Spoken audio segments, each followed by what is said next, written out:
بڑی تعداد ماشاءاللہ اس بار رمضان مدینہ رمضان مکہ گزارنے جا رہی ہے. اللہ آپ کا سفر قبول فرمائے, ہم کو بھی حاضری نصیب فرمائے. جو تڑپ رہے اللہ انہیں بھی کعبہ دکھائے, انہیں بھی مدینہ دکھائے. رمضان کے عمرے کی تو کیا بات ہے, حدیث کا مضمون ہے جس نے رمضان میں عمرہ کیا وہ ایسا ہے جیسا اس نے میرے ساتھ حج کیا. مگر ایک بات یاد رکھنا, سنبھل کر پاؤں رکھنا زائروں شہر مدینہ میں, کہیں ایسا نہ ہو سارا سفر بیکار ہو.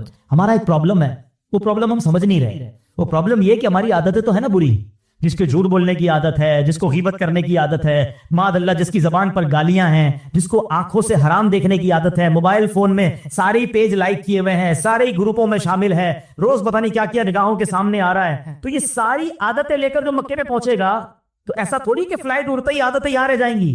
یاد رکھنا اگر ادھر گناہ کیے نا تو ایک گناہ 1,00,000 گناہ کے برابر. ادھر لڑتے تھے کام نے حاجیوں کو, ہاں ماں بہن کی گالیاں, لڑائی جھگڑا مار کٹائی, کیونکہ عادت تھی وہاں بھی, یہاں بھی عادت ہے. سوچتے لے برباد ہو جاؤ گے, اس سے بہتر تو مت جاؤ. اگر تم گناہ سے باز نہیں رہ سکتے تو کیا ضرورت ہے وہاں جانے کی. پہلے اپنے گناہوں کی عادت تو نکالو نا. حج فرض کی الگ بات ہے, نفلی عبادت کے لیے بھی جا رہے ہیں اور ادھر بھی گناہ کر رہے ہیں. بالکل اسی طرح رمضان آنے والا ہے. عام مہینوں میں گناہ ضرور ہے, مگر رمضان میں گناہ یہ اللہ کے غضب کو دعوت دینے والی بات ہے. حدیث پاک کا مضمون ہے, ایک حدیث کا حصہ ہے کہ جس نے رمضان میں کوئی ایک گناہ کیا اس کے 1 سال کے اعمال برباد کر دیے جائیں گے. اب بتاؤ, ایسا تو نہیں نا کہ جیسے مسجد میں اعلان ہوگا مبارک ہو رمضان کا چاند نظر آ گیا اور ہمارے سارے گناہوں کے بٹن بند ہو جائیں گے. فرق کیسے آئے گا اگر میں خود نہیں اپنے آپ کو بدلوں گا؟ تو وہی دوست ہے, وہی جناب گیدرنگ ہے, وہی ٹی وی ہے, وہی موبائل ہے, وہی معاذ اللہ حرام روزی ہے, تو مارے جائیں گے. حدیث پاک وہ بھول گئے کہ پیارے آقا علیہ الصلوۃ والسلام نے ایک دعا پر آمین کہی تھی کہ یا اللہ جو رمضان کو پالے اور اپنی مغفرت نہ کروا سکے وہ ہلاک و برباد ہو جائے. جبریل امین نے دعا کی اور نبی پاک نے آمین کہی تھی. رمضان میں بھی مغفرت نہیں ہوئی تو بربادی ہے. کیا رمضان کی کوئی تیاری ہو رہی ہے؟ کئی لوگوں کو میں دیکھا رمضان کے روزوں میں بڑے نڈھال ہو جاتے ہیں. اس کی وجہ یہ ہوتی ہے وہ پورا سال نفلی روزے رکھتے ہی نہیں. رمضان سے پہلے نمازوں کی پابندی, رمضان سے پہلے تلاوت شروع, گناہ چھوڑ دیے, بری عادتیں ختم کر دی, بندہ صاف ستھرا ہو گیا کہ یار رمضان آنے والا ہے, مجھے استقبال کرنا. آپ کے گھر میں جب کوئی مہمان آنے والا ہوتا ہے اس کا ویلکم کرتے ہیں نا, انتظار کرتے ہیں, استقبال کرتے ہیں. اور جتنا پیارا مہمان, جتنا معزز مہمان, اتنی تیاری ہوتی ہے. ایسا مہمان جو سال میں ایک بار بڑی مہربانی کرنے والا جب بھی آتا ہے بڑے تحفے دے کر جاتا ہے, اس کے لیے تو بندہ گھر سجاتا ہے. تو ہم نے کوئی دل سجایا, کچھ ذہن سجایا, کوئی تیاری کی کہ اللہ کی طرف سے اتنا پیارا مہینہ آنے والا, کیا یہ اچھا ہو گھر کی صرف صفائی اس نیت سے ہو کہ ماہ رمضان آنے والا ہے. میں نے کچھ لباس تیار کر لیے, دھلوا کے تیار کر لیے, تراویح پڑھوں گا, اس میں عبادت کروں گا. یہ بزرگوں کا طریقہ رہا کہ انہوں نے عبادت کے لیے بہترین لباس الگ رکھے ہوتے تھے. بلکہ مشورہ دوں گا جن کو اللہ نے نوازا ہے اور جو مجھے لائیو بھی سن رہے ہیں, رمضان کی عبادت کے لیے کچھ نئے کپڑے سلوا لوں. شادی کے لیے سلواتے ہیں, مہندی کے لیے سلواتے ہیں, برتھ ڈے کے لیے سلواتے ہیں. یہ استقبال ہے نا کہ عبادت کا مہینہ آ رہا ہے, میں انشاءاللہ نماز پڑھوں گا, نئے کپڑے پہن, خوشبو لگاؤں گا, اچھی سے عطر خرید دیں. اگین جس کو اللہ نے آسانی دی, جس کے پاس نہیں ہے اپنے گھر کو تو صاف کر لیں, کپڑوں کو اجیالا کر لیں, صفائی ستھرائی کا خیال رکھیں. دل تو صاف کر سکتے ہو نا, اس میں پیسے نہیں لگتے. نبی پاک علیہ الصلوۃ والسلام, سبحان اللہ, صدقے کے فضائل کتنے. نبی پاک علیہ الصلوۃ والسلام فرماتے ہیں بے شک صدقہ کرنے والوں کو صدقہ قبر کی گرمی سے بچاتا ہے, اور بلا شبہ مسلمان قیامت کے دن اپنے صدقے کے سائے میں ہوگا. جب سایہ نہیں ہوگا, جب بہت گرمی ہوگی, جب بڑی تپش ہوگی, سوچو صدقہ کرنے والا کتنا خوش نصیب ہے. وہ اور خوش نصیب ہے جو روزانہ کچھ دنوں کے بعد جب موقع ملتا ہے دیتا ہی رہتا ہے. میرا سایہ بڑا ہو جائے, میں اس گرمی میں کہیں تپش پہ مارا نہ جاؤں. اگر اس نیت سے صدقہ دو کہ مولا کریم قیامت کے دن کی گرمی سے بچا لیجیے, تو انشاءاللہ صدقہ دینے کا لطف بھی اور آئے. یا الہی گرمی محچس چپڑ کے بسر, دامنے محبوب کی ٹھنڈی ہوا کا ساتھ. یا الہی جب زبانیں باہر آئے پیاس سے, ساقی کوثر شہے جود و عطا کا ساتھ.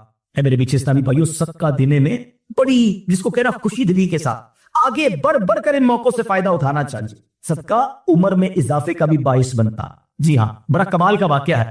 حضرت عیسیٰ علیہ السلام کے زمانے میں ایک دھوبی تھا, لوگوں کے کپڑے آپس میں تبدیل کر دیتا تھا. تو لوگوں نے حضرت عیسیٰ علیہ السلام کو اس کو بارے میں بتایا کہ حضور یہ بندہ بڑا گڑبڑ بندہ ہے, سب کے کپڑے ملا دیتا ہے, تو آپ جو ہے اس بندے کے لیے کچھ کیجئے.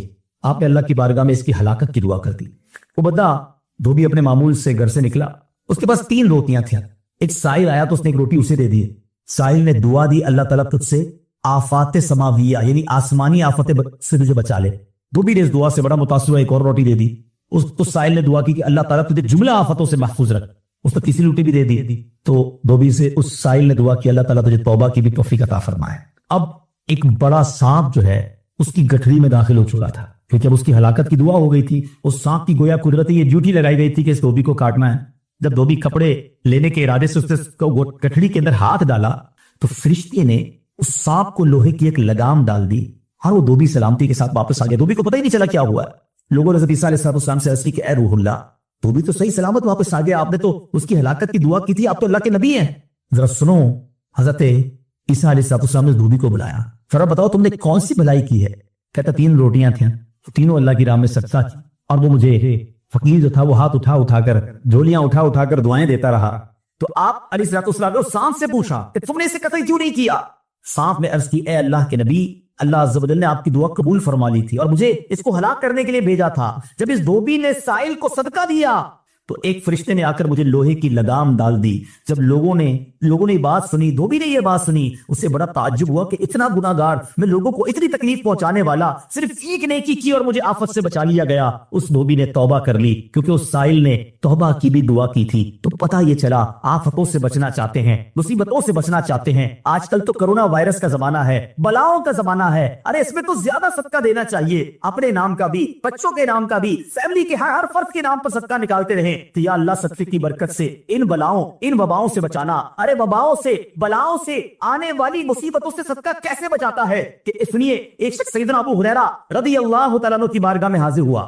کہنے لگا حضور میرا بیٹا سمندری سفر پر گیا ہے، آپ اس کے لیے دعا فرمائیں. آپ رضی اللہ تعالیٰ عنہ نے فرمایا اس کی طرف سے صدقہ دو. سفر پر جایا کرو نا، صدقہ دے کے جایا کرو. بیٹا یا فیملی کا کوئی فرد سفر پر ہے، صدقہ دو کہ خیر سے واپس آ جائے. سیدنا ابو ہریرہ رضی اللہ تعالیٰ عنہ نے فرمایا سمندری سفر پر ہے، اس کے لیے صدقہ دو. اس وقت سمندر میں موجیں اٹھ رہی تھی. یہاں باپ اور حضرت ابو ہریرہ رضی اللہ تعالیٰ عنہ گفتگو ہو رہی ہے.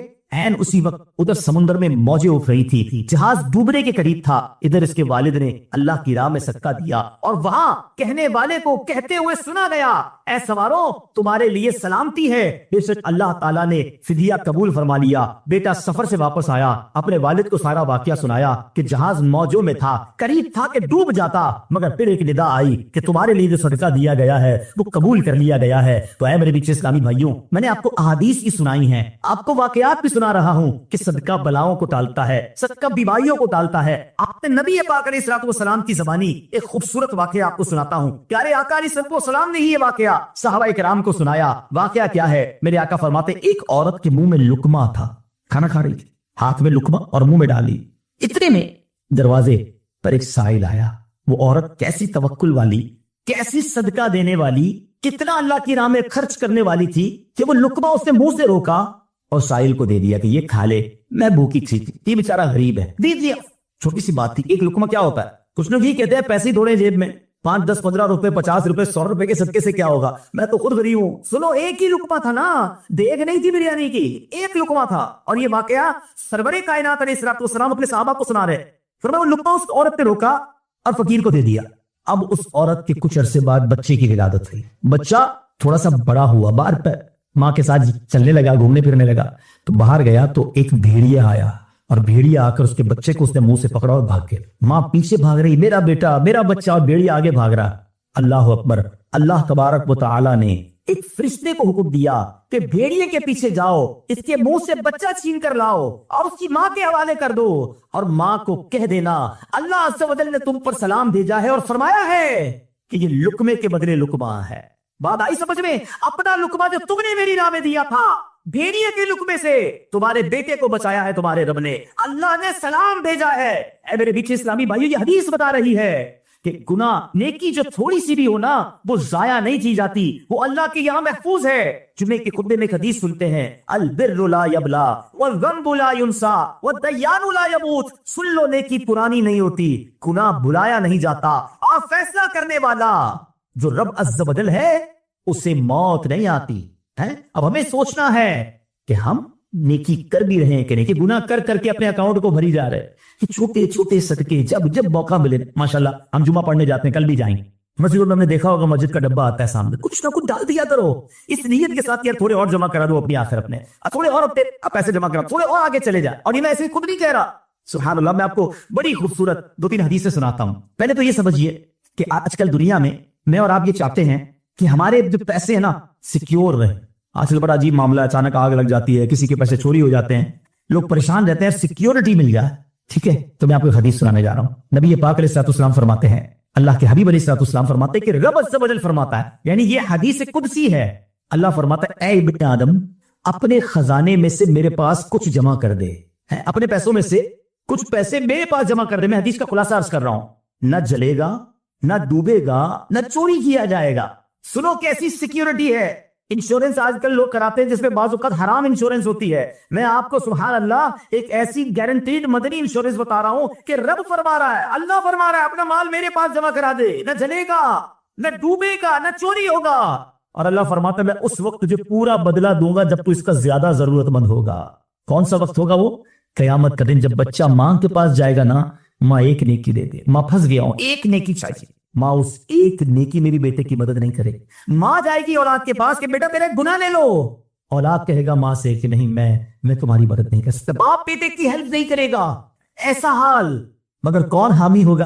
اللہ اکبر. میرے اعلیٰ حضرت سے پوچھو، فرماتے ہیں رضا ان کے سوا رضا کوئی حامی نہیں جہاں. کہاں؟ قیامت کے دن کیا ہوگا؟ ان کے سوا رضا کوئی حامی نہیں جہاں. گزرا کرے پسر پہ صدر کو خبر نہ ہو. بیٹے پہ گزرے گی، باپ بھی جواب نہیں دے گا. پھر تصور کریں، امیجن کریں، قیامت کا دن ہوگا، کسی کا نامہ اعمال تولا جا رہا ہو اور ایک نیکی کی وجہ سے وہ پھنس جائے. گناہ ایک زیادہ ہے، پلڑا بالکل ایک نیکی کی وجہ سے نیچے ہے. کتنا یاد آئے گا کہ کاش تھوڑا اور صدقہ کر دیتا، کاش 2 رکعت نفل پڑھ لیتا. نفل چھوڑ دیتے ہو نا، نفل ہی ہے نا. درود نہیں پڑھتے، ذکر الہی نہیں کرتے، چھوٹی چھوٹی نیکی سمجھ کر چھوڑتے ہو. اگر یہ چھوڑتے وقت خیال آئے نا کہ کہیں ایسا نہ ہو کہ وہی ایک نیکی کم پڑ گئی اور میں اللہ نہ کرے جہنم میں نہ ڈال دیا جاؤں. فَأَمَّا مَن ثَقُلَتْ مَوَازِينُهُ، جس کی تولے بھاری ہو گئی، قرآن کہتا ہے فَهُوَ فِي عِيشَةٍ رَاضِيَةٍ، وہ من ماتتے چین میں عیش میں ہوگا. اور جس کی تولے ہلکی پڑی وَأَمَّا مَن خَفَّتْ مَوَازِينُهُ فَأُمُّهُ هَاوِيَةٌ وَمَا أَدْرَاكَ مَا هِيَ نَارٌ حَامِيَةٌ، جس کی تولے ہلکی پڑ گئی، وہ نیچا دکھانے والی گود میں ہے. اور وہ کیا ہے تم نے کیا جانا؟ شولے مارتی بھڑکتی ہوئی آگ، یعنی جہنم میں ڈالا جائے گا. اگر تولے ہلکی پڑ گئی تو اگر اپنے اس اسکیل کو بھاری کرنا چاہتے ہو، اللہ فرما رہا ہے اس وقت میں لوٹاؤں گا جب تم زیادہ ضرورت مند ہوگے، جب تمہیں زیادہ ضرورت ہوگی. یہ سیکیورٹی ہے. اچھا پھر کچھ لوگ بڑے عجیب ہیں، وہ کہتے ہیں یار پیسے تم نے خرچ کر دیے، رمضان میں دی نا، زکات بھی پوری دے دی، بڑا کاؤنٹ کر کے چلتے ہیں، پورے ہو گئے بھائی، اب اگلے سال آنا. وہ اللہ کے بندو، جب رب تمہیں روز دے رہا ہے، عطائیں دیے جا رہا ہے اور تم کیلکولیٹ کر کے لاک کر دیتے ہو صدقے کو. ایسا نہ کرو. میں آپ کی ایک حدیث سنتا ہوں. اللہ کے حبیب صلی اللہ تعالی علیہ وسلم فرماتے ہیں، پیارے آقا نے فرمایا مال کو روک کر نہ رکھو، روک کر نہ رکھو، کہیں یہ نہ ہو کہ تم سے بھی روک لیا جائے. ہمارے لیے تو بھی روکا جا رہا نا. مثال کے طور پہ دکاندار بیٹھے ہوں گے یا بزنس کمیونٹی کے لوگ بیٹھے ہوں گے، آپ کا مثال کے طور پہ مہینے کا 1 لاکھ روپے کا خرچہ ہے. کبھی کبھی ایسا بھی ہوتا ہے پہلے 2-3 دنوں میں 1 لاکھ روپے ہو جاتے ہیں پورے. تالا لگاتے ہو کہ چلو بھائی پورے مہینے کا ہو گیا، 27 دن بعد آئیں گے. نہیں، آنے تو جتنا آ رہا ہے. ہم آنے والی سائڈ تو نہیں روک رہے، ہاں خرچ اللہ کی راہ میں کرنے والی روک لیتے ہیں. جب وہ دینے میں نہیں روک رہا تو تم اللہ کی راہ میں خرچ کرنے میں نہ روکو. میں حدیث سنا رہا ہوں کہ روک کر خرچ نہ کرو، روک کر نہ رکھو، کہیں یہ نہ ہو کہ تم سے بھی روک لیا جائے. ایک دوسری روایت میں کہ نبی پاک علیہ السلام نے فرمایا خرچ کرو، گن کر نہ رکھو، کہیں یہ نہ ہو کہ اللہ بھی تمہیں گن کر نہ دے، کہیں یہ نہ ہو کہ اللہ بھی تمہیں گن کر دے. اور بچا کر نہ رکھو، کہیں ایسا نہ ہو کہ اللہ بھی تم سے بچا کر رکھنے لگے. ادھر سے رک گیا نا، عطائیں رک گئی تو کہاں جائیں گے آپ؟ دیکھیے اچھا آج کے دور میں تھوڑا سا آپ سروے کر لیں، جتنے لوگ آپ کو صدقہ خیرات چیریٹی کرنے والے، کھانا کھلانے والے، آپ کو جو لوگ ملیں گے نا، آپ دیکھیں ان کا سرمایہ بڑھ ہی رہا ہوتا ہے، ان کا مال میں اضافہ ہی ہو رہا ہوتا ہے، کیونکہ اللہ پاک انہیں دنیا میں بھی نواز رہا ہوتا ہے. تو ہے میرے پیچھے اسلامی بھائیوں، پھر کتنی چیزیں آپ دیکھیں کہ بچ رہی ہیں، بلاؤں سے بچ رہے ہیں، آفتوں سے بچ رہے ہیں، رزق میں اضافہ، بری موت سے بچاؤ، قیامت کے دن اپنے صدقے کے سائے میں بندہ رہے، دنیا میں مال میں اضافہ، یعنی بینیفٹ ہی بینیفٹ ہے، فائدہ ہی فائدہ ہے اللہ کی راہ میں خرچ کرنا. اور سچی بات یہ ہے کہ یہ بریلینٹ کمال کی انویسٹمنٹ ہے کہ جو آپ کو ملے گی. اچھا دنیا میں لوگ معاذ اللہ ثم معاذ اللہ سود پر پیسے دیتے ہیں، حرام جہنم میں لے جانے والے کا پیسے دیتے ہیں اور وہ بڑھا کے دیتے ہیں، ہے نا، بینک میں رکھواتے ہیں، ادھر سے بڑھ جاتے ہیں. جہاں غیر شرعی کام ہے میں اس کی بات کر رہا ہوں، تو کبھی بھی ایسے منافع کی طرف نظر نہیں ہونی چاہیے، کیونکہ سود پر کام کرنے والا یہ اللہ سے جنگ کرتا ہے. اللہ مجھے آپ کو ہماری نسلوں کو حرام روزی سے بچائے، فقط حلال روزی عطا فرمائے. مگر آؤ میں آپ کو ایک ایسی انویسٹمنٹ بتا رہا ہوں جس میں اضافہ بھی ہوگا، اور ایسا اضافہ ہوگا کہ دنیا میں کوئی آپ کو ایسا منافع نہیں دے گا. اور یہ میں نہیں کہہ رہا، حدیث پاک کا مفہوم ہے. ہم تو صدقہ کرتے ہیں، میرے اور آپ کے ہاتھ سے نکلتا ہے، اللہ کے حبیب علیہ السلام فرماتے ہیں، جس کا مضمون ہے کہ جب صدقہ بندے کے ہاتھ سے نکلتا ہے، ہاتھ سے نکلتے ہی اللہ کے دستے قدرت میں چلا جاتا ہے، اور اللہ تمہارے صدقوں کو پالتا ہے جیسے تم جانور کو پالتے ہو۔ چھوٹا بچڑا ہوتا ہے، چھوٹا جانور ہوتا ہے، ایسا ایسا بڑا ہوتا ہے نا۔ فرمایا جب بندہ کھجور کا صدقہ دیتا ہے نا، قیامت کے دن اس کھجور کے صدقے کا رب کریم اسے احد پہاڑ جتنا ثواب عطا فرمائے، بڑھتا جائے گا بڑھتا جائے گا۔ تھوڑا تھوڑا صدقہ بھی قیامت کے دن اللہ نے چاہا پہاڑوں کی مانند ملے گا۔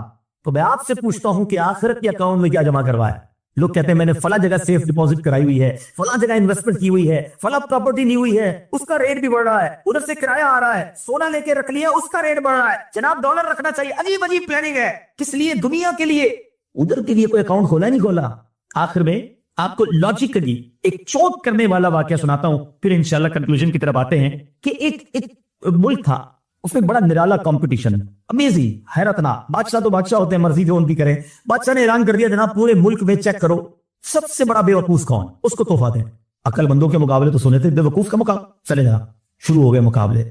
عجیب عجیب بے وقوف آتے تھے، اپنے کرتب دکھاتے، اپنی باتیں دکھاتے، وزیر سے جو ٹیسٹ کرتے آخرکار ایک بندہ ایسا تھا جس سے بڑا بے وقوف پورے ملک میں نہیں تھا، بادشاہ کے سامنے کھڑا کر دیا کہ بادشاہ سلامت، بڑے تجربے کیے، بڑے ٹیسٹ کیے، ہی از دا بگیسٹ فول آف اور کنٹری، یہ ہمارے ملک کا سب سے بڑا جو ہے نا بے وقوف۔ بادشاہ نے کہا چیک کر لیا، کا چیک کر لی۔ بادشاہ نے اپنی مالا اتاری سونے جواہرات کی، اس بے وقوف کو پہنا دی۔ بے وقوف بڑا خوش ہے۔ تھوڑے دن ہوئے تو بے وقوف کو پتا چلا کہ بادشاہ سلامت بڑے بیمار ہیں، بڑے زیادہ بیمار ہو گئے۔ کہتا اچھا میں بھی جاؤں گا دیکھنے، تھا تو بے وقوف نا، سمجھ تو پڑتی نہیں تھی۔ چلا گیا بادشاہ کے پاس، کہا بادشاہ سلامت کیا حال ہے آپ کے، سنائیے، سنا بڑے بیمار ہو گئے ہیں۔ بادشاہ بہت زیادہ بیمار تھا، آخری لمحات تھے، کہتا ہے بس اب تو اس جہان کو چھوڑ کر جا رہا ہوں۔ اچھا، بے وقوف کہتا ہے بادشاہ کو اچھا کہیں اور جا رہے ہیں؟ کہاں جا رہے ہیں؟ اس نے یہ بھی پتا تھا کہ مرنا بھی ہوتا ہے، بے وقوف جو تھا۔ تو بادشاہ کہتا ہے میں اس دنیا کو چھوڑ کے دوسری دنیا میں جا۔ اچھا، تو بادشاہ سلامت یہ بتائیے کہ ادھر میں دیکھتا ہوں آپ کا بہت بڑا محل ہے، بیوٹیفل بیڈ رومز ہیں، شاندار مکان ہے، جدھر جا رہے ادھر مکان بنا لیا آپ نے؟ بادشاہ کہتا نہیں، ادھر تو میں نے جھوپڑی بھی نہیں بنائی۔ اچھا بادشاہ سلامت میں دیکھتا ہوں آپ کے پاس بہت پیسہ ہے، بڑا مال ہے، آپ تو بانٹتے بھی سونا ہی ہیں، سونے کے جواہرات کے ڈھیر لگے ہوئے آپ کے پاس، جدھر جا رہے ادھر پیسے بھجوا دی نہیں بھجوائے؟ بادشاہ کہتا ہے میں نے تو وہاں پوٹی کوڑی بھی نہیں بھجوائی۔ اچھا بادشاہ صاحب میں دیکھ رہا ہوں آپ کے آس پاس بڑے خادم خادمائیں، کنیز غلام، ہر طرف آپ کی خدمت گار ہیں، جدھر جا رہے ہیں ادھر کچھ غلام کنیز خادمہ بھجوائے نہیں بھجوائے؟ بادشاہ کہتے ادھر تو کوئی خادم نہیں ہوگا۔ اس بے وقوف نے بڑی کمال کا کام کیا، اس نے وہ مالا اتاری اور بادشاہ کے گلے میں پہنا، کہ اس میں پھر مجھ سے بڑے بے وقوف تو آپ ہوئے نا، آپ کو پتا ہے آپ کہیں اور جا رہے ہیں، آپ کو پتا ہے اس دنیا سے آپ کسی اور دنیا میں جا رہے ہیں، نہ گھر بنایا، نہ پیسے بھجوائے، نہ خادم بھجوائے، کرو گے کیا ادھر؟ بس پھر تو یہ حکایت ہے، مگر سچ بتاؤ یہ کتنی بڑی چوٹ ہے۔ شاید جتنے لوگ مجھے سن رہے ہیں سب گھر میں ہی رہتے ہیں، جھوپڑی میں یا روڈ پہ کوئی نہیں سوتا ہوگا۔ دنیا میں جو مجھے سن رہے ہیں بہت سو کے پاس مکانات ہیں، مگر کیا جنت میں گھر بن گیا؟ ادھر سے تو جانا ہی ہے نا، تھوڑی دن رہ گئے، جی ہاں تھوڑی دن رہ گئے، ہمیں نہیں پتا کہ آج کا دن اور آج کی رات بھی زندہ رہیں گے کہ نہیں، لیکن جیسے ہی آنکھیں بند ہوئی، جیسے ہی سانسیں ختم ہوئی، ادھر کیا ہے میرے پاس، ادھر تو گھر میرا نہیں پرایا ترکا، کیا کہ جیسے ہی میری اور آپ کی آنکھیں بند ہوگی نا حساب کتاب شروع ہو جائے گا، یہ بیٹے کو کتنا ملے گا، بیٹی کو کتنا ملے گا، بیوی کو کتنا، جناب رشتہ دار سارے حساب کتاب لے کے بیٹھ جائیں گے، میرا کچھ بھی نہیں بچنا۔ بلکہ کتابوں میں لکھا کہ جب انسان مرتا ہے نا، قبر بھی جاتا ہے، تو گھر والے کہتے ہیں میت نے پیچھے کیا چھوڑا، فرشتے کہتے ہیں میت نے آگے کیا بھیجا ہے، بتاؤ نا کیا بھیجا ہے ادھر گھر ریڈی ہے کہ نہیں، ادھر کچھ پیسے، ادھر کوئی ڈپوزٹ، جو اللہ فرما رہا ہے اپنا خزانہ میرے پاس جمع کروا، میں تجھے لوٹاؤں گا، میں نے جمع کروایا کہ نہیں؟ یہ سوچنے والی بات ہے، یہ سب ادھر رہ جائے گا، کتنا کھا لوں گا میں، کتنا پہن لوں گا، جو بڑا ہوا ادھر ہی رہ جانا ہے، ادھر بھیج دوں کیونکہ وہاں اکیلا ہوں گا، میرے اعمال تولے جائیں گے، اور مجھے پتا ہے گناہ ہی گناہ ہے، خطائیں ہی خطائیں ہیں، مارا جاؤں گا، پکڑا جاؤں گا، اگر اللہ صدقہ قبول کر لے، کچھ نیکیاں ایسی کر جاؤں جو آخرت کے اکاؤنٹ میں جمع ہو جائیں۔ اے میرے پیچھے اسلام بھائی، خدا را آج یہ ذہن بنا لیجیے کہ جب بھی اللہ کی راہ میں خرچ کرنے کی باری آئے تو اس کو برڈن فیل نہ کرے، بوجھ فیل نہ کرے، سادہ فیل کرے، محسوس کرے کہ یا اللہ تیری مہربانی، پھر موقع دیا اپنے اکاؤنٹ میں جمع کرانے کا۔ جو بلکہ اکثر ایسے ہوں گے جو سوچ رہے ہوں گے یار اپنے پاس تو اتنے پیسے نہیں ہیں، ہم کہاں سے بنائیں؟ اللہ دل دیکھتا ہے، وہاں نیتیں دیکھی جاتی ہیں۔ ہاں آپ نیت تو کر لو نا کہ اللہ مجھے مسجد بنانی ہے، اللہ انتظام خود کر دے گا، میں جب اللہ کے گھر کو بنانے کی نیت کروں گا تو غیب کے خزانوں سے دینا اسی نے ہے۔ اور ہاں انشاءاللہ آگے میں آپ کو حدیث سناؤں گا، اللہ کے حبیب علیہ الصلوۃ والسلام فرماتے ہیں جو اللہ کے لیے مسجد بنائے اللہ اس کے لیے جنت میں گھر بناتا ہے۔ اچھا پھر ایسا نہیں ہے کہ بڑی مسجد بنائے کروڑوں روپے کی، نہیں، ایک اور حدیث پاک ہے اس کا مضمون ہے جو چڑیا کے گھونسلے جتنی بھی حدیث بنائے اللہ چڑیا کے گھونسلے جتنی بھی مسجد بنائے اللہ کریم اسے بھی جنت میں گھر عطا فرمائے۔ اب چڑیا کے گھونسلے جتنی تو مسجد ہی بنتی نا، اس کا مطلب یہ ہے کہ کوئی مسجد میں ایک اینٹ بھی لگا دے، اتنا بھی حصہ ملا لے، اللہ اسے بھی جنت میں گھر عطا فرمائے. تو میں آپ سب کو مشورہ دیتا ہوں، ہم سب نے دنیا سے جانا ہے، مسجدیں باقی رہیں گی. یہ مسجد پتہ کیوں باقی رہتی ہے؟ میں اللہ کی رحمت سے پوری دنیا میں ٹریول کرتا ہوں، میں نے دیکھا ہے چرچ بکتے ہیں، مندر بکتے ہیں، گرجا گھر بکتے ہیں، یہودیوں کی عبادت گاہ بھی اب تو بکنا شروع ہو گئی، مسجد نہیں بکتی ہے، وہ بک بھی نہیں سکتی ہے. کیوں؟ کسی کی پراپرٹی نہیں بچتی نا. ہم کیا کہتے ہیں جب مسجد کو وقف کرتے ہیں؟ وقف اللہ. اس کا مطلب کیا ہوا؟ ہم کہتے ہیں بھائی یہ پلاٹ آپ کا تھا، ان کے نام ہو گیا، ان کا تھا تو ان کے نام ہو گیا، یہ مالکانہ حقوق انہیں مل گئے. یہ ایکچولی اللہ کے نام ہو جاتا ہے، یہ اللہ کے لیے وقف ہو جاتا ہے. دنیا میں کوئی اس کا مالک نہیں ہے. اس پراپرٹی کا مالک کون ہو جاتا ہے؟ ویسے تو ساری کائنات کا مالک وہی ہے، مگر یہ اللہ کے لیے وقف ہو جاتی ہے. اب یہ قیامت تک کے لیے مسجد ہو جائے گی. آپ کو 1400 سال سے مسجدیں نظر آ رہی ہیں. مسجد قباء موجود ہے نا، مسجد نبوی موجود ہے. کب بنی تھی؟ 1400 سال پہلے. پلاٹ، پلازے، بلڈنگیں ختم ہو جاتے ہیں، مسجدیں قیامت تک باقی رہتی ہیں. اللہ کرے کہ یہ انویسٹمنٹ ہمیں سمجھ آ جائے. میں تو ان کو بھی کہوں گا جنہوں نے یہ مسجد بنائی ہے کہ ایک میں آپ نے بھی نہیں رکنا ہے. اللہ نے یہ کام کروا دیا، آپ نوٹ کر لیں انشاءاللہ. میں تو سب سے کئیوں سے بات کی ہے، جس نے بھی مسجد بنائی ہے نا، اللہ نے وہ مال تو اسے دنیا میں ملٹی پلائی کر کے دے ہی دینا ہے. یہ تو واپس آ جائے گا، آ بھی چکا ہوگا یا آنے والا ہوگا. ہاں، کیونکہ آخرت میں جنت کا گھر الگ ملے گا، ادھر ملٹیپلیکیشن الگ ہے. تو یہ اللہ سے کاروبار کر کے آپ بھی دیکھ لو.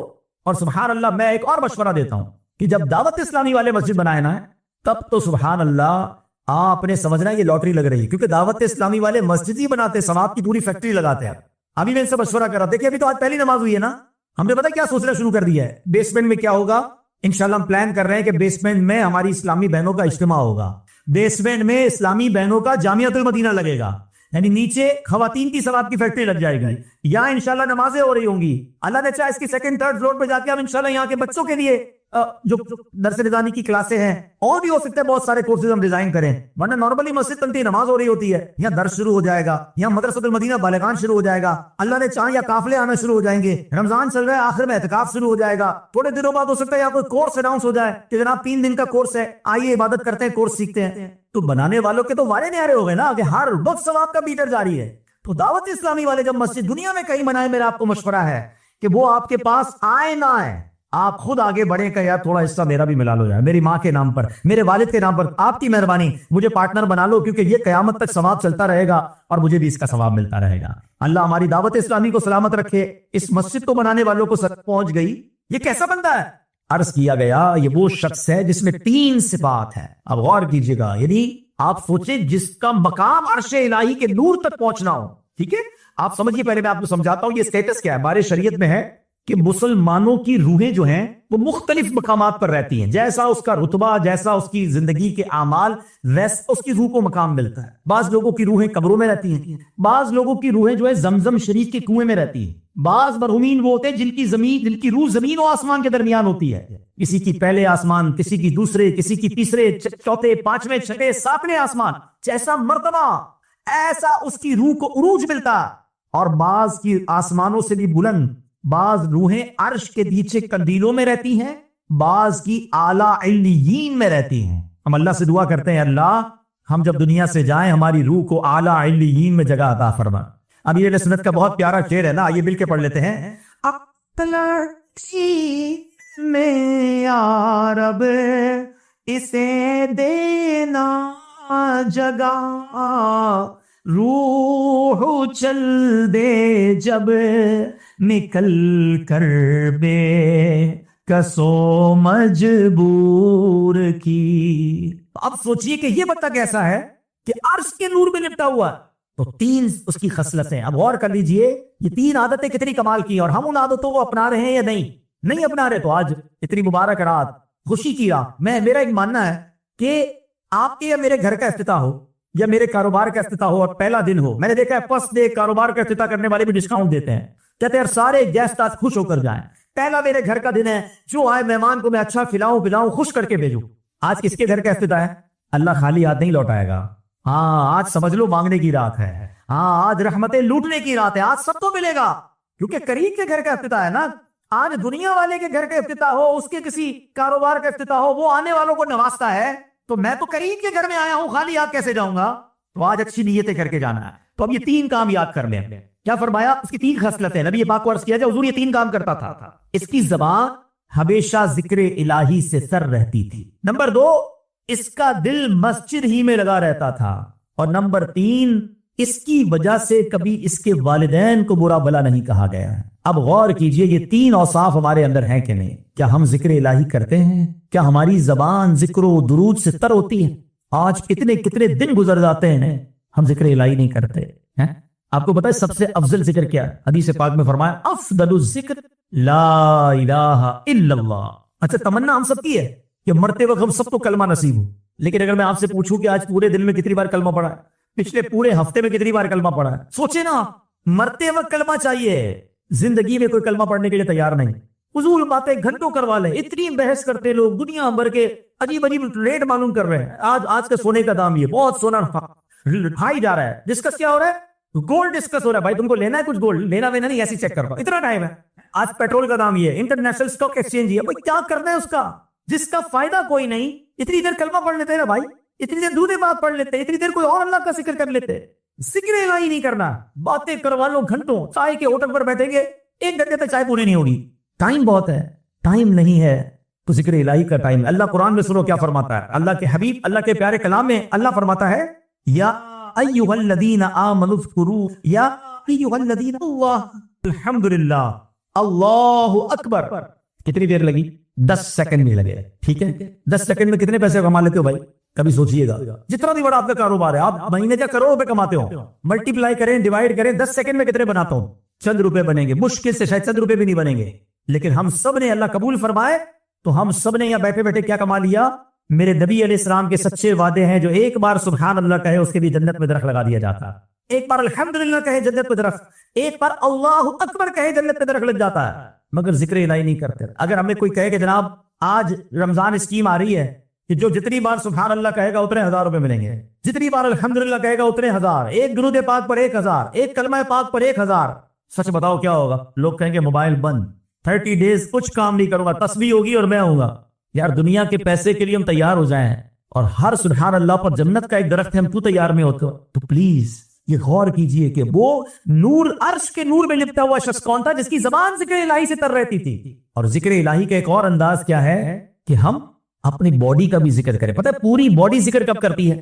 جب آپ نماز پڑھتے ہیں. یہ اللہ کا شکر بھی ہے اور یہ ذکر، یہ بدن کا ذکر ہے پورا. آپ ود ایکشن اللہ کا ذکر کر رہے ہیں نا، تلاوت بھی کر رہے ہیں، رکوع بھی کر رہے ہیں، تسبیح بھی پڑھ رہے ہیں، سجدہ بھی کر رہے ہیں. اللہ کرے کہ یہ والا ذکر بھی ہمیں نصیب ہو جائے. ادھر نمازیں قضا ہو جاتی ہیں لوگوں کی. اب ذرا پیر مہر علی شاہ صاحب کا جملہ سنو، بڑوں کی بڑی باتیں ہیں نا. آپ پتہ کیا کہتے ہیں؟ پیر مہر علی شاہ صاحب کون ہے؟ آئے ہائے بہت زبردست عاشق رسول. یہ وہ ہستی ہیں کہ جن کو نبی پاک کا دیدار نصیب ہوا اور پھر انہوں نے کلام لکھا آج سکھ متراں دی ودھیری ہے. آخر میں کیا لکھتے ہیں؟ کتھے مہر علی کتھے تیری سنا.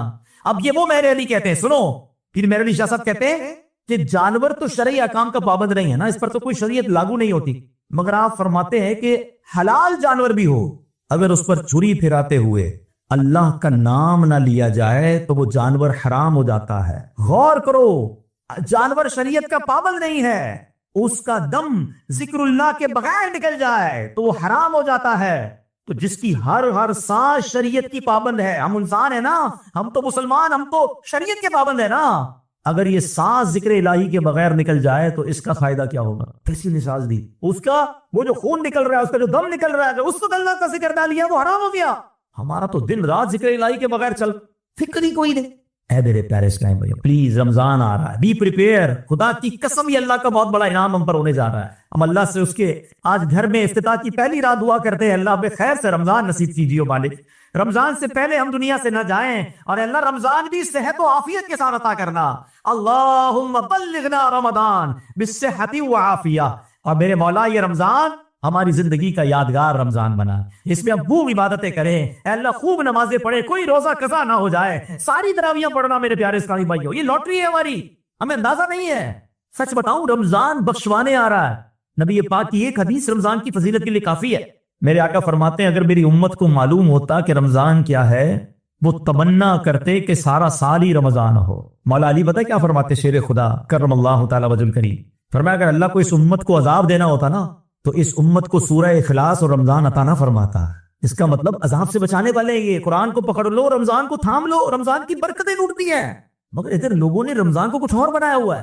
ہاں آج کل تو ایک عجب ٹرینڈ بنا ہوا، ہمارے یہاں رمضان عبادت کے لیے ایسا لگتا ہے کھانے پینے کے لیے آ رہا ہے. ابھی تیاریاں ہو رہی ہوں گی, کچھ لوگ اسٹور بھر رہے ہوں گے, ریٹ بڑھ جائے گا, کچھ لوگ کاروبار کی تیاری کر رہے ہوں گے, گھروں میں جناب کھانے پینے کی آئٹمیں خریدی جا رہی ہوں گی, بھائی افطاری سحری کا انتظام. یعنی کمال ہے یار. ہم یہ کیوں نہیں سوچ رہے کہ رمضان میں فٹ رہوں گا کہ نہیں, اگر کسی کو کوئی بیماری ہے تو ڈاکٹر کے پاس جائے کہ ڈاکٹر صاحب کو ایسی دوائی دے میں سارے روزے رکھ سکوں, تراویح میں کوئی پرابلم نہ ہو, میری صحت مضبوط رہے. پریپریشن پر عبادت کہاں ہے؟ سوچیے تو صحیح. ورنہ یقین کریں جو پیکج ہے نا, سب سے پہلے مجھے بتائیں ہمیں بہکاتا کون ہے, ہمیں عبادت سے دور کون کرتا ہے؟ بتاؤ نا. شیطان. ہمارا وہ دشمن کون ہے؟ شیطان ہی کو بند کر دیا. یعنی مزیدار بات دیکھیں کہ جس نے مجھے ڈی ٹریک کرنا ہے, جس نے مجھے عبادت سے ہٹانا ہے, اس کو تو اللہ نے بند کر دیا. اچھا پھر دنیا کا دستور کیا ہے؟ جتنا چیلنج زیادہ اتنا ریوارڈ زیادہ. آپ کو کہا جاتا ہے ٹارگٹ پورا کرو پھر اتنے پیسے ملیں گے, پھر آپ کو جناب اتنا انسینٹو ملے گا. عقل کیا کہتی ہے کہ ہوتا یہ کہ اللہ فرماتا کہ بھائی شیطان کا پاور بڑھا دیا, وہ زیادہ اٹیک کرے گا, اب تم نیکی کرو تو زیادہ ثواب ملے گا. پھر کو سمجھ جاتا ہے مقابلہ بڑھا تو ثواب بڑھا. نہیں, شیطان بند, کوئی بہکانے والا نہیں ہے. اب سبحان اللہ, نفل پڑھو تو فرض کا ثواب ملے گا, فرض پڑھو تو 70 گنا ثواب ملے گا. روزہ رکھو تو اللہ فرماتا ہے روزہ دار کی جزا میں خود ہوں. روزہ دار کا سونا بھی عبادت. روزہ دار کے منہ سے بدبو جو بو آتی ہے افطار سے پہلے, فرمایا وہ مشک کی خوشبو سے زیادہ اللہ کے یہاں پسندیدہ ہے. راتوں کو رحمت کے دروازے کھول دیے جاتے ہیں. اور میں آپ کو ایک اور بات بتاؤں, be prepare for the first time. Ramzan کی پہلی رات انشاءاللہ 2-3 دن میں آنے والی ہے, ایسی اسپیشل رات ہے. سبحان اللہ, حدیث پاک میں آتا ہے جب رمضان کی پہلی رات آتی ہے اللہ اس امت پر نظر رحمت فرماتا ہے, اور جس پر رب نظر رحمت فرمایا اسے کبھی عذاب نہیں دے گا. پہلی رات تو تیار ہو کے بیٹھنا ہے. ہاں, پہلی رات رحمت کے دروازے کھلیں گے جو آخری رمضان تک بند نہیں ہوں گے. آپ کو پتہ ہے کروشل ٹائم کون سا ہے؟ ڈیلی روز افطار کے وقت 10 لاکھ گناہگار جہنم سے آزاد کیے جائیں گے. بتاؤ افطار کے وقت کیا کیفیت ہونی چاہیے. ہمارے گھر میں تو افراتفری ہے, ہماری بہنوں کو تو خدا کے واسطے اس بار ٹرینڈ چینج کرو نا. ہماری فیملی آخری منٹ تک کچن میں رہتی ہے, ان کو بھی کہیں 10-15 منٹ پہلے سارے کام کر لو, تو جو بھی گرم ٹھنڈا ہے ٹھیک ہے آ کے بیٹھ جائے. اب دسترخوان پر کاش ہاتھ اٹھے بخش دے, میری ماں کو بھی دے, میرے والد میری زوجہ کو بھی بخش دے. کتنا اچھا ہو کہ ساری فیملی ہاتھ اٹھا کر دعا کرے. اور اے کراچی والوں, آپ کے لیے تو بڑا زبردست موقع ہے. باقی دنیا میں جو لوگ ہمیں سن رہے ہیں نا, ان کو افطار کا ٹائم مدنی چینل سے میچ نہیں ہوتا ان کا. ہم تو کراچی میں ہیں اور فیضان مدینہ میں افطار کے وقت سبحان اللہ کیا منظر ہوتا ہے. آپ کو پتا 5000 لوگ اعتکاف میں بیٹھ رہے ہیں, پوری دنیا سے 5000 افراد آ رہے ہیں, اور ان کو انشاءاللہ ہم پلان کر رہے ہیں اب 5000 افراد اگر انشاءاللہ بیٹھیں گے اور ان کے ہاتھ اٹھے ہوں گے اور اللہ کے ولی کے ساتھ وہ دعائیں کر رہے ہوتے ہیں, اگر ہم بھی اپنے گھر پہ یا تو وہاں پہنچ جائیں, وہاں نہیں آ سکتے تو مدنی چینل پر سارے گھر والے مل کر دعا میں شامل ہو. یہ 10 لاکھ گناہگار بخشے جا رہے ہیں. پلیز کس کی تیاری کرنی ہے؟ آپ کو بتائیں رمضان میں ہر سجدے پر حدیث پاک کا مضمون ہے 1500 نیکیاں دی جاتی ہیں, اور ہر سجدے پر جنت میں سرخ یاقوت کا ایک گھر عطا فرمایا جائے گا. وہ لوگ سوچے جو تراویحوں سے بھاگ جاتے ہیں, 3 روزہ تراویح, 7 روزہ تراویح, میں نہیں کہتا نہیں ہونی چاہیے, مگر 3 روزہ کا مطلب یہ نہیں کہ پڑھ کے غائب, پورا رمضان تراویح پڑھے نا. ہر سجدے پر آپ کو 1500 نیکیاں مل رہی ہیں. پھر کیسے آپ کا جناب آپ سجدہ ادا کرنے کو جی چاہتا ہے. مزہ تو یہ ہے نماز پڑھیں یار, میں رات کو اٹھ کر تہجد بھی پڑھوں, میں ابابین بھی پڑھوں, میں اشراق چاش بھی پڑھوں, لیکن ایسا نہیں. لوگ تراویح پہلے 4-5 دن رمضان میں تراویح پڑھ رہے ہوتے ہیں لوگ, اس کے بعد میں دیکھا آہستہ آہستہ آہستہ نمازی کم ہونا شروع ہو جاتے ہیں. آپ سوچیں ہم یہ کیا کر رہے ہیں. کاش یہ بات ہمیں سمجھ آئے.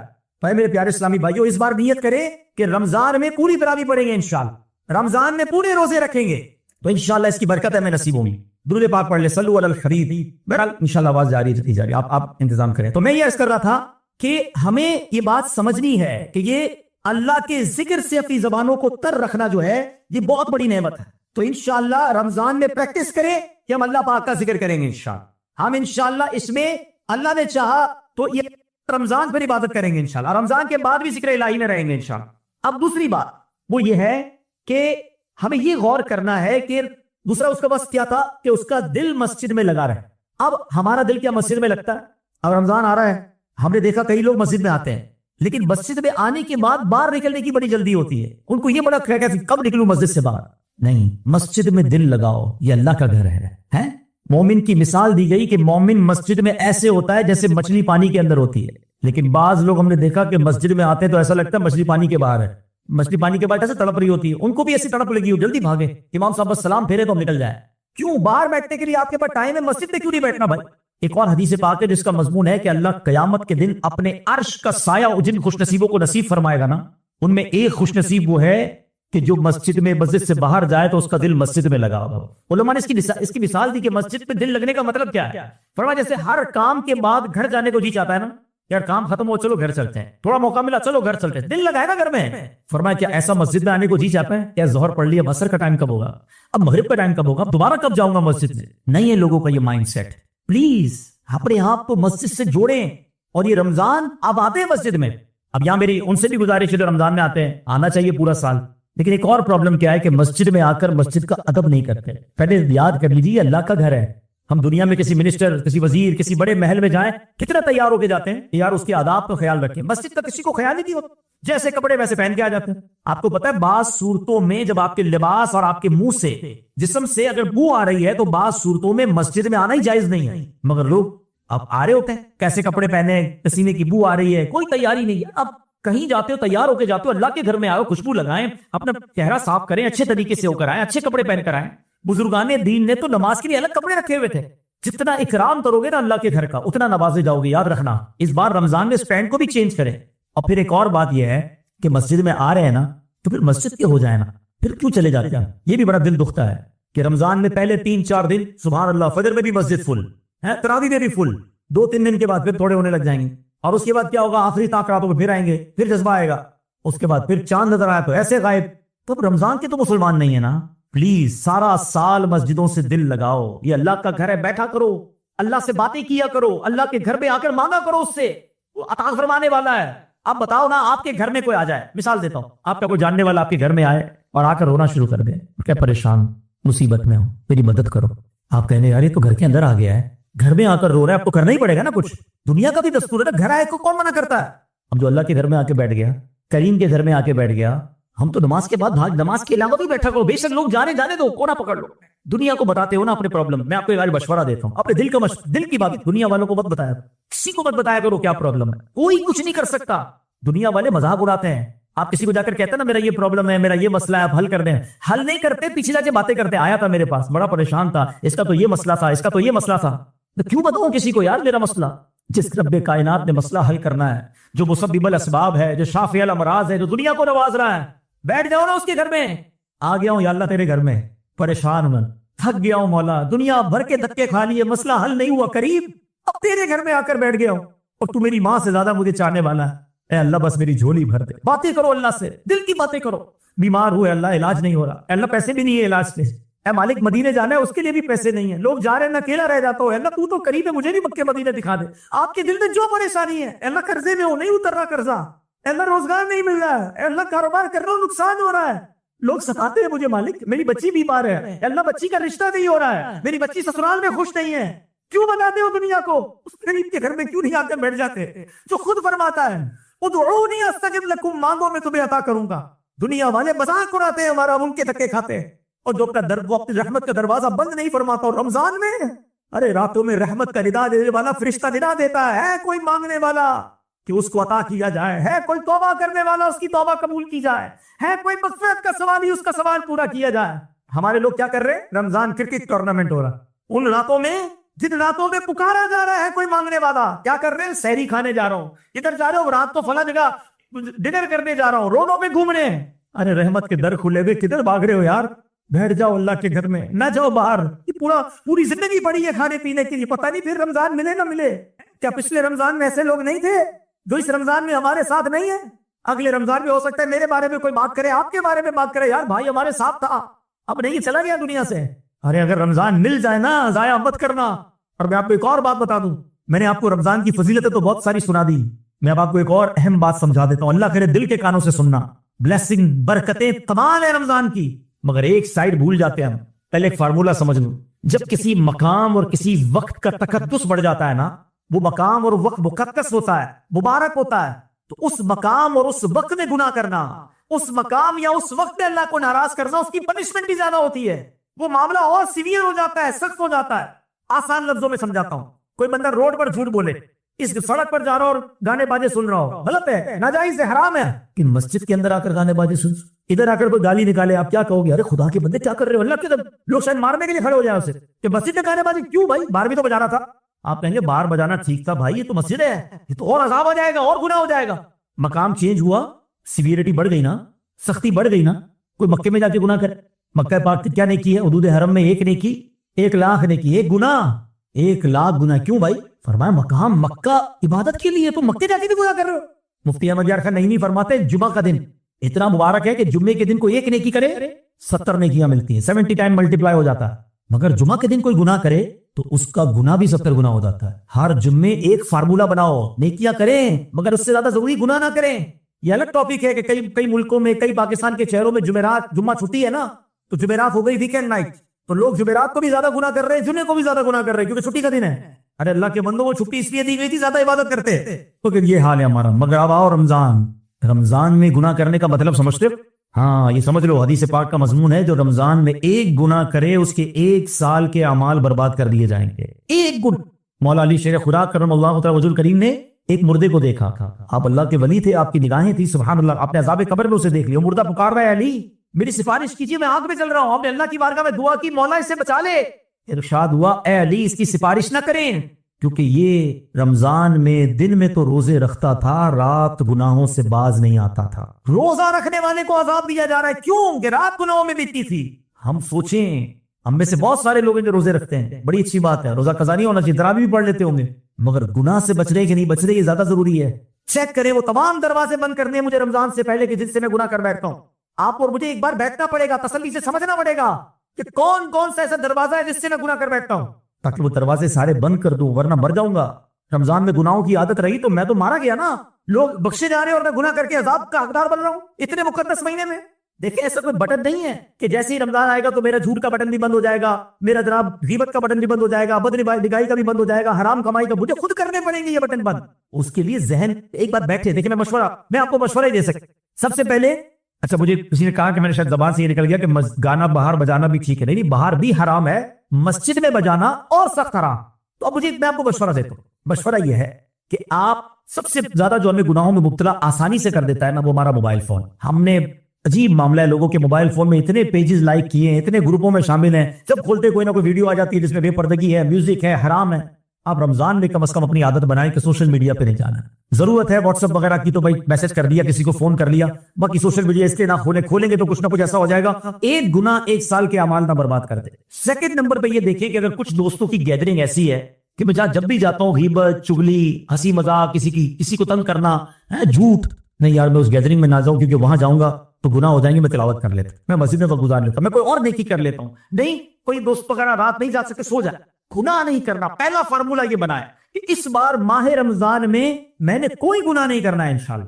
ٹی وی آپ کو مدری چینل کھولنا کھولیں، ورنہ ٹی وی بھی نہ کھولیں، اپنے آپ کو بچائیں، کیونکہ یہ مقدس بھائی آپ خود سوچیں یار، اللہ نے ہماری بخشش کے لیے شیطان کو بند کر دیا، ثواب بڑھا دیا، پھر بھی ہم گناہ کریں تو غضب کو دعوت دینا ہے، تو نیت کر لے انشاءاللہ۔ بیسٹ طریقہ اگر واقعی اپنے آپ کو کوئی بندہ سمجھتا ہے نا کہ یار مجھے گناہ سے واقعی بچنا ہے، اس رمضان میں ایک گناہ نہیں کرنا، تو بیسٹ وے پتہ ہے کیا ہے؟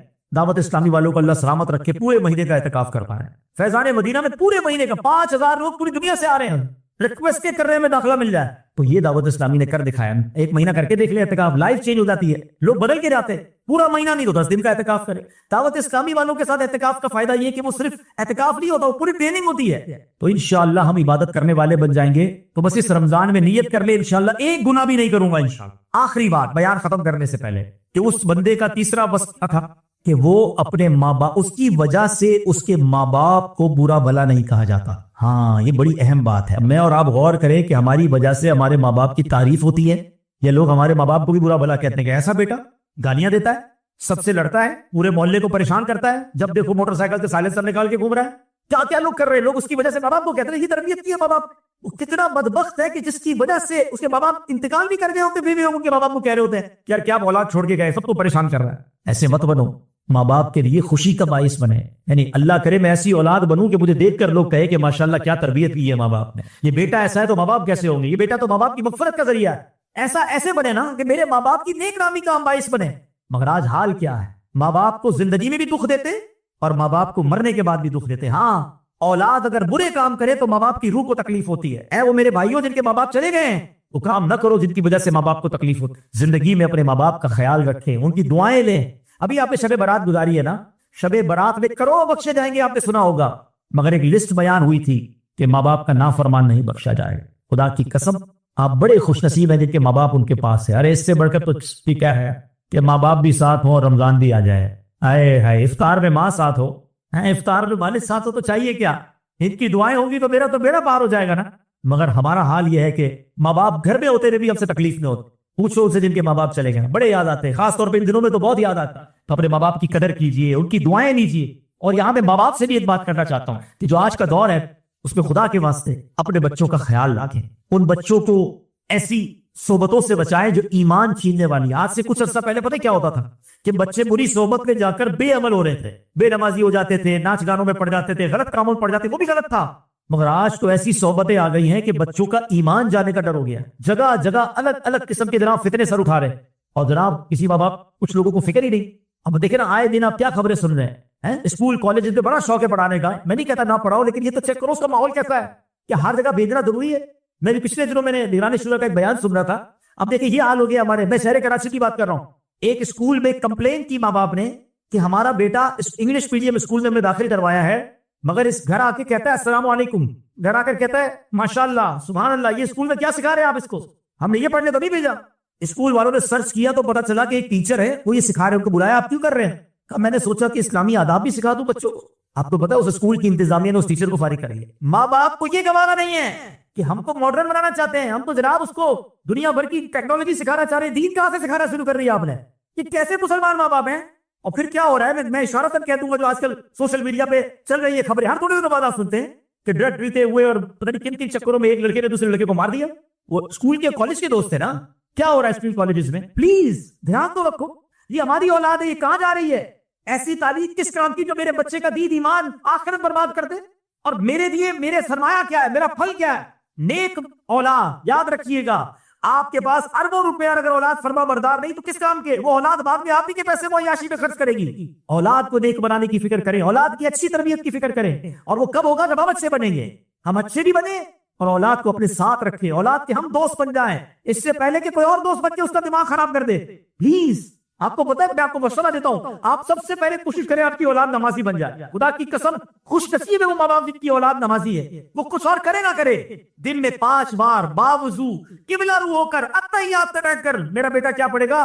ربنا اغفر لی ولوالدی وللمؤمنین یوم یقوم الحساب. ارے اس باپ کی قسمت پر قربان, 5 وقت جس کا بیٹا بیٹی نماز میں اپنے ماں باپ کے لیے دعائیں کر رہے ہیں. نمازی بنایا تو ہوگا نا. جس نے نماز پڑھنا نہ سکھائی, جس نے دین نہ سکھایا, مرنے کے بعد وہ کیا ہی سارے ثواب کریں گے؟ تو خدا را اپنی اولاد کی فکر کریں. اور آج کے دور میں اللہ سلامت رکھے دعوت اسلامی کو, جو لاکھوں نوجوانوں کو عالم بنا رہی ہے, حافظ بنا رہی ہے. اب تو دعوت اسلامی نے اسی لیے اپنے اسکول بنانا شروع کر دیے. ہم جب یورپ اور UK جاتے نا تو ہمیں لوگ پتہ کیا کہنے لگے ہیں, کہتے ہیں ہمیں مسجد ہی چاہیے, ہمیں پہلے اسکول چاہیے. مسجد نہیں ہوگی تو ہم گھر میں نماز پڑھ لیں گے. اسکول میں بھیجنا ضروری ہے. خدا کے واسطے دعوت اسلامی اسکول بنا کر دے, ورنہ اسکول میں جا رہے ہیں یورپ میں بچے کہیں مان ہی جا رہا ہے. وہ ماں باپ کی نہیں سنتے, کہتے ہیں اسلام اچھا نہیں لگتا, ہم کوئی اور مذہب اختیار کر رہے ہیں.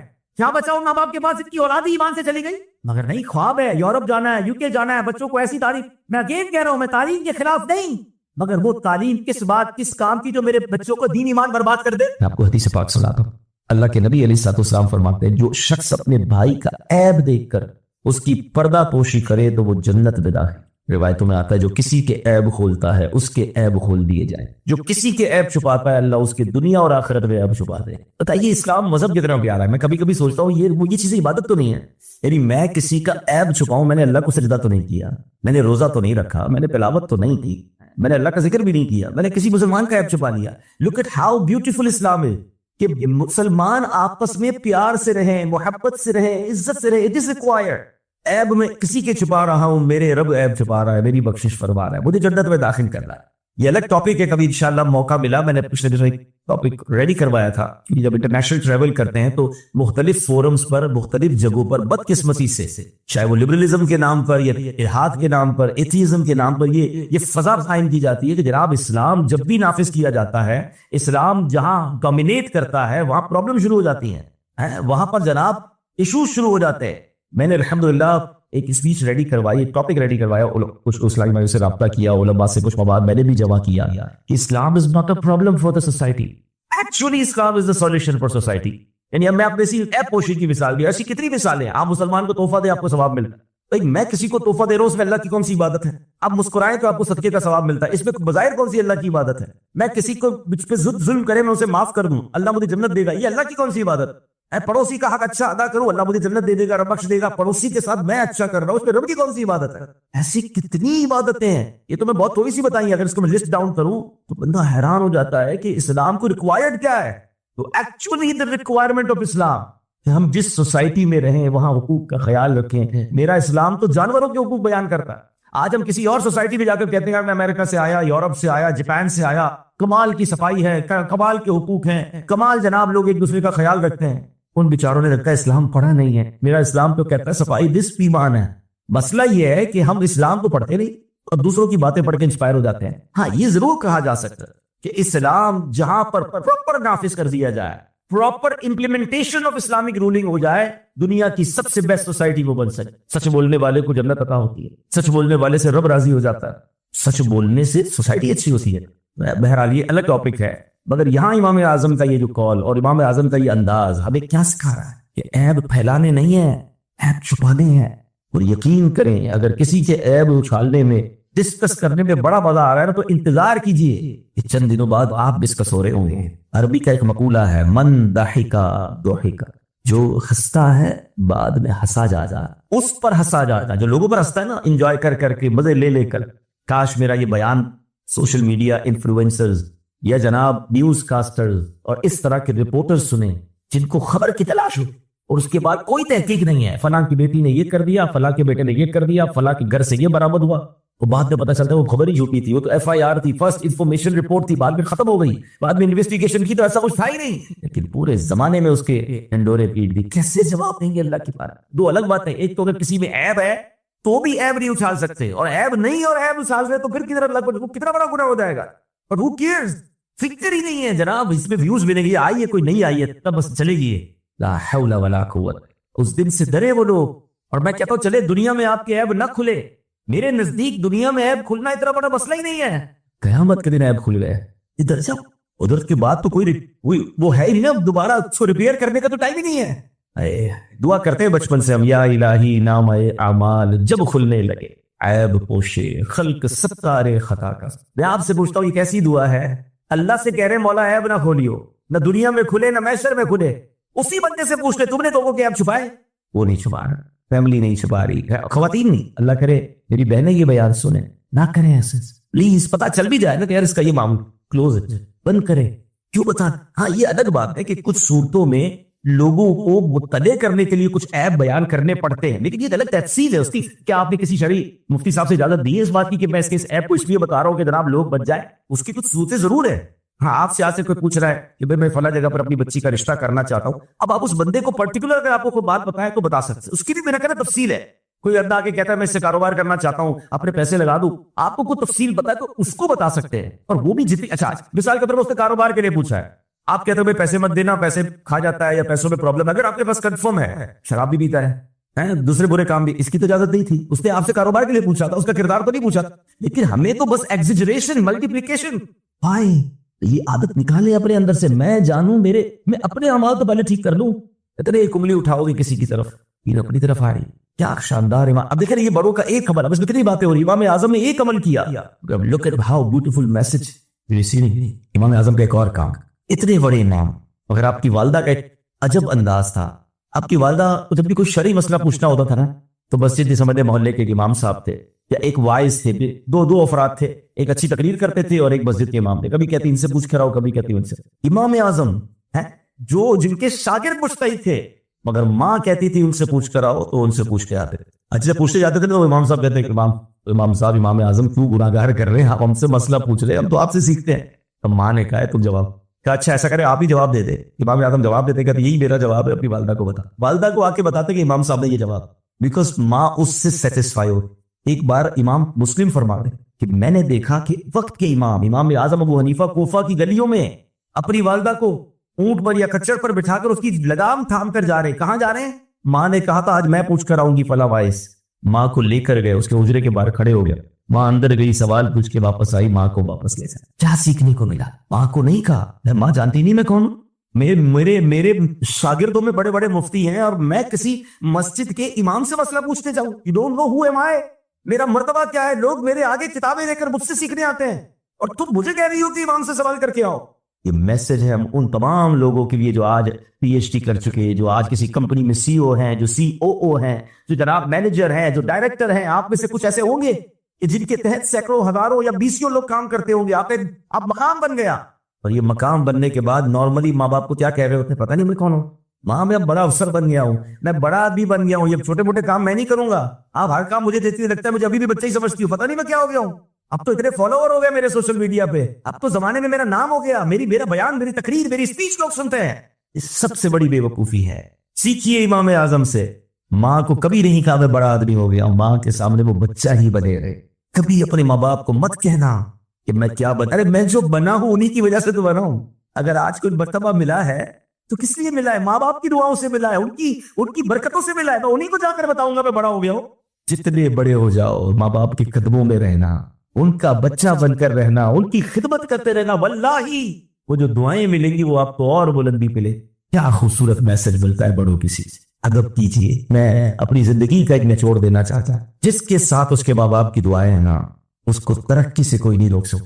اور جس کے ساتھ اس کے ماں باپ نہ رہا ہے, بے شک سارا زمانہ راضی ہے, آفس میں سارے لوگ راضی, میرا باس بھی راضی, میرا مینیجر بھی راضی, میرے کولیگ بھی راضی, ماں باپ ناراض ہے, اس کو بربادی سے کوئی. اپنی لائن کیجیے, سب سے پہلے ماں باپ ہیں, ان کو راضی کیجیے, ان کی خدمت کیجیے. بڑی عمر میں ہو جاتے ہیں چڑچڑے. ایک بڑے اچھے جملے پڑھنے کو ملے تھے سوشل میڈیا. کہتا ہے 4 سال کا تھا, ایک بچے کی کہانی کی, تو میں کہتا تھا میرے ابو سے ایسا دنیا میں کوئی نہیں ہے, مائی فادر از بیسٹ. جب 10 سال کا ہوا کہتا ہوں کہ میرے فادر, میرے دوست, ان کے ساتھ زندگی گزارنے کا بس. 14-15 سال کا ہوا تو کہنے لگا کہ ابو کو لگتا ہے میری ہر چیز سے اعتراض. 20-25 سال کا ہوا تو سوچا کہ اس بندے کے ساتھ رہتا کیسے ہوگا, امی پتہ نہیں زندگی کیسے گزار رہے. 30-35 سال کی عمر کے بعد تو لگا کہ رہنا نہیں چاہیے ان کے ساتھ, زندگی الگ کر دینی چاہیے. اب ان کی عمر نہیں ہے, اب ان کو سمجھ نہیں آتی بات. 40-45 سال کا ہوا تو مجھے لگا کہ ابو نے ہمیں پالا کیسے تھا. بچوں کو پالنا تو بہت مشکل ہے, اٹس ویری ڈیفیکلٹ.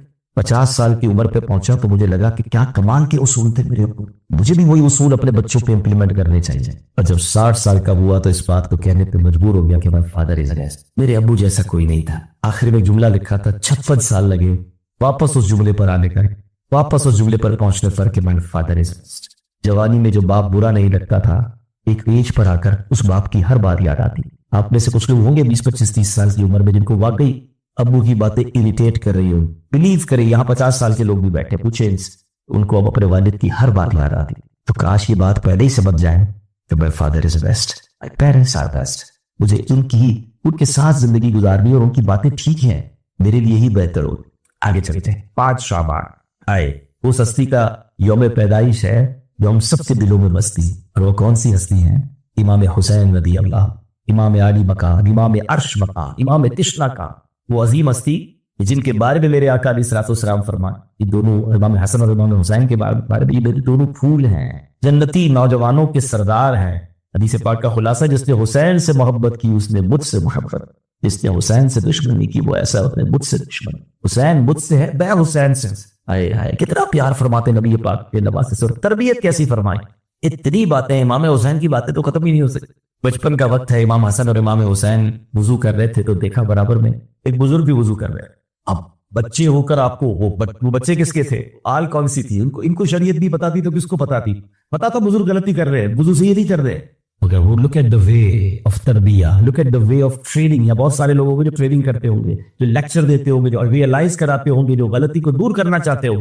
حسنین کریمین امام حسن اور امام حسین بزرگ سے کہتے ہیں بابا جی ایک بات کرنی ہے. فرماؤ بیٹا, کہیے کیا کہتے ہیں. بابا جی ہم وضو کریں گے دونوں بھائی, ذرا چیک کریں دونوں میں سے وضو کون ٹھیک ہے. وضو کیے. وہ بزرگ سمجھدار تھے, کہتے بیٹا میں نے سمجھ لیا ہے, آپ دونوں کے وضو میں غلطی کوئی نہیں, غلطی میرے وضو. آئے ہائے, مسئلہ سالو بھی کر لیا, کسی کا دل بھی نہ توڑا. یہ آج انٹرنیشنلی ٹریننگ میں سکھایا جاتا ہے کہ جناب مسئلے کو سالو کرنا ہے یا بندے کو ذلیل کرنا ہے, پہلے تو ہم یہ طے کر لیں. اگر آپ کے آفس میں, آپ کے گھر میں آپ کا بچہ غلطی کر رہا ہے, آپ کا امپلائی غلطی کر رہا ہے, آپ چاہ رہے ہیں یہ پرابلم میرے آفس سے نکل جائے, آپ چاہتے ہیں پرابلم نکالنا یا بندہ نکالنا چاہتے ہیں, بندے کو ذلیل کرنا چاہتے ہیں.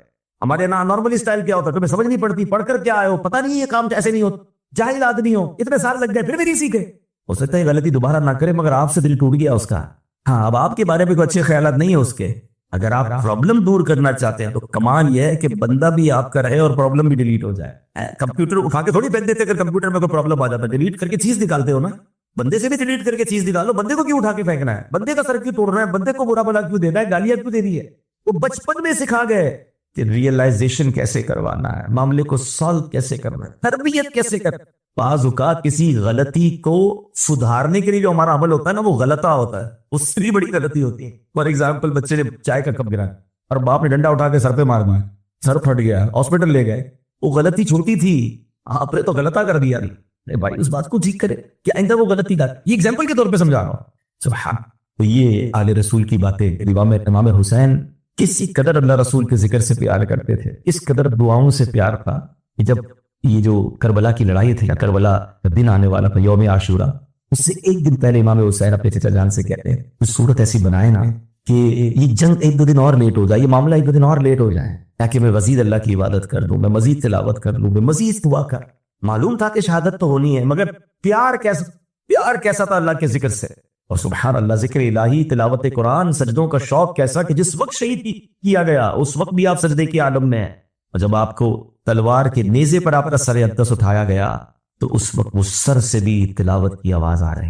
عبادت ہو تو ایسی ہو, تلاوت ہو تو ایسی ہو, سرے شبیر تو نیزے پہ بھی قرآن سن. کون ہے جس کے دل میں امام حسین سے محبت نہیں, بلکہ ان سے محبت نہیں تو ایمان ہی کمپلیٹ نہیں. آل رسول سے محبت کے بغیر ایمان کیسے کمپلیٹ ہوگا؟ لیکن محبت کا دعویٰ ہے. ہمارے گھر میں ہر محرم میں نیاز بھی بنتی ہوگی, ان کا ذکر بھی ہوتا ہوگا, بیان بھی سنتے ہیں, مگر وہ نیزے پہ قرآن پڑھیں, وہ کربلا میں سجدے کریں, ہمارے بستر پر نمازیں چلی جائیں, آفس میں بیٹھے بیٹھے نمازیں چلی جائیں, اور ہم تلاوت پورا سال نہ, بلکہ بڑی تعداد وہ ہو جن کو پراپرلی تلاوت کرنے بھی نہ آتی ہو. تو بتائیں نا, یہ کیسی پنجت پاک سے محبت ہے, یہ کیسی آل رسول سے محبت. یہ میسج ان کی زندگی بھی دے رہی ہے, اور ان کا دنیا سے بظاہر جانا بھی میسج دے رہا ہے. ہم سب کی تمنا ہے ہماری امام حسین سے, سرکار کی آل سے قیامت کے دن ملاقات. وہاں سوال ہو گیا کہ ہم نے کربلا کے میدان میں نماز نہ چھوڑی, اور تم آفس میں بیٹھے بیٹھے دوستوں میں بیٹھے بیٹھے نماز چھوڑ چکے تھے. اس دیر نہیں آنسر, وہ جواب ہوگا ہمارے پاس. پلیز, شعبان آ گیا ہے, مبارک مہینہ. شعبان کے بارے میں تو میرے آقا فرماتے ہیں, شعبان میرا مہینہ, شعبان الشہری, اور رمضان اللہ کا مہینہ ہے, اور آقا کے مہینے میں موجود درود ہو, توبہ, استغفار, ذکر ہو, نمازیں ہو, اور ذکر الہی کی تو کیا بات ہے. اب دیکھیں نا, صدیوں گزر گئی ہیں. امام حسین کو 1400 سال کے قریب گزر گئے, امام اعظم کو آلموسٹ 1300 سال گزر گئے. ہم ان کا ذکر آج بھی کر رہے ہیں. کیوں کر رہے؟ ہم نے ان سے ملاقات تو نہیں تھی, کیوں دل میں محبت ہے. یہ اللہ والوں کی محبت جو ہے نا, یہ اللہ کی طرف سے جاری ہے. ہاں, اللہ جس سے پیار کرتا ہے پہلے فرشتوں کو حکم فرماتا ہے, وہ محبت کرتے ہیں, پھر مخلوق, پھر بندوں کی طرف وہ محبت رجوع کرتی ہے, اور لوگوں کے دلوں میں محبت ہو جاتی ہے. اور کیسے محبت آتی ہے, کس وجہ سے آتی ہے؟ بڑا کمال کا ایک واقعہ ہے. حضرت پیر مہر علی شاہ صاحب, آپ جو ہے نا وہ پابندی کے ساتھ بابا فرید کے مزار پر پاک پتن شریف جایا کرتے ہیں. حالانکہ پیر مہر علی شاہ صاحب ان کا اپنا مرتبہ, اور خود ماشاءاللہ وقت کے مجدد, اور اس کے ساتھ ساتھ اتنے بڑے عالم دین, مگر آپ جاتے, ایک بار آپ کو ایک شخص مل گیا اور کہتا ہے یار اتنے بڑے اللہ کے ولی ہیں, اور اتنے بڑے آپ عالم ہیں, اتنی کتابیں آپ نے لکھی, اور آپ بازار پہ آتے ہیں. کچھ لوگوں کو پرابلم ہو جاتی ہے کہ آپ بازار پہ آتے ہیں, وہ بھی پابندی سے آتے ہیں. پہلے تو یہ کلیئر کر دوں کہ مزارات اولیاء پر جانا, اللہ والوں کے مزار پر جانا, یہ تو خود نبی پاک کا طریقہ ہے صلی اللہ تعالی علیہ وسلم. میرے آقا نارملی ویک میں ایک بار سید الشہداء جاتے تھے, شہداء احد کے پاس کرم فرماتے تھے. جنت البقیع میں جانا میرے نبی پاک سے ثابت ہے صلی اللہ علیہ وسلم. صحابہ کرام جاتے تھے. تو مزارات پر جانا تو کوئی پرابلم نہیں. ہاں, اگر مزارات پر جا کر کوئی غیر شرعی کام کرتا ہے, ہم بھی منع کرتے, ہم بھی اس کو الحمدللہ ٹرین کر رہے ہوتے ہیں, علماء کو سمجھا رہے ہوتے ہیں. کہ مزارات اولیاء پہ فی نفسی جانا تو کوئی بری بات نہیں, اچھی بات ہے. رحمت برس بابا پیر مہر علی جیسا جاتے ہیں. جواب سنے کیا دیا تھا, آج لگتا ہے مسئلہ اور حل ہو.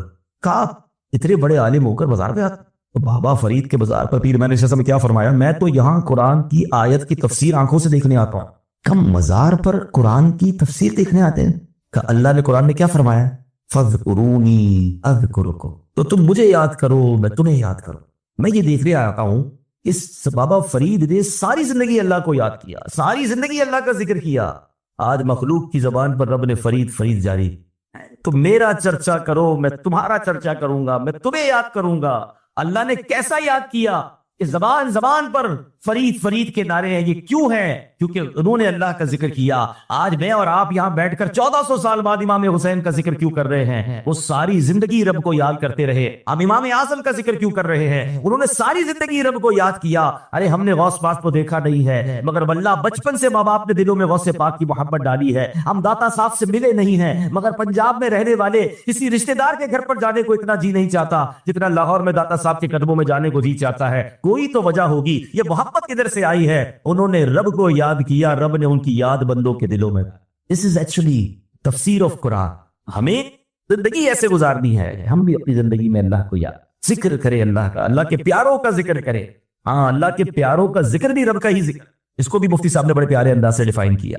فرماتے ہیں اللہ، میں آپ سے سوال کرتا ہوں، تلاوت کے قرآن ذکر الہی ہے نا؟ ایسا ہی ہے، جو بھی تلاوت کرے گا وہ اللہ کا ذکر کر رہا ہے.